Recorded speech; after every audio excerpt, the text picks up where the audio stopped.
Je vous remercie. Avec ce CRD tenu aujourd'hui à Matam, le Puma vient de boucler donc une série de rencontres dans les 10 régions frontalières.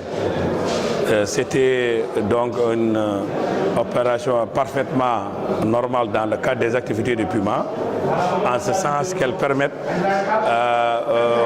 au Puma et les comités régionaux de suivi du Puma, qui sont donc partie intégrante de l'organigramme du Puma, donc d'échanger sur la matrice d'action à exécuter, sur certains détails qui sont dans l'ordre normal de l'opérationnalité du Puma sur le terrain.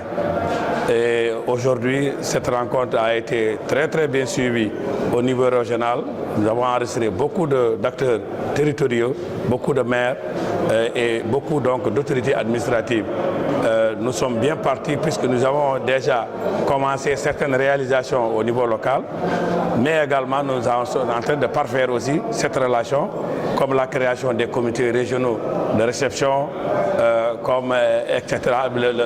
Il s'agit d'avoir des informations plus pointues sur certaines opérations qui sont envisagées au niveau local.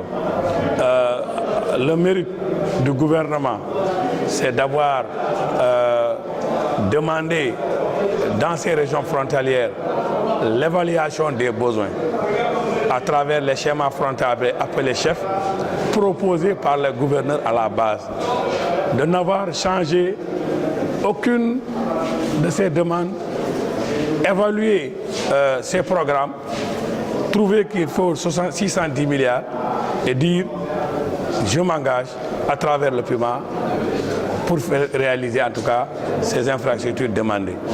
Et aujourd'hui, donc, en parcourant le pays, nous nous rendons compte que les demandes même dépassent souvent ce qui a été proposé. Mais nous sommes dans une logique de mutualisation avec les autres programmes de l'État, avec les réalisations faites par le gouvernement à travers les ministères sectoriels.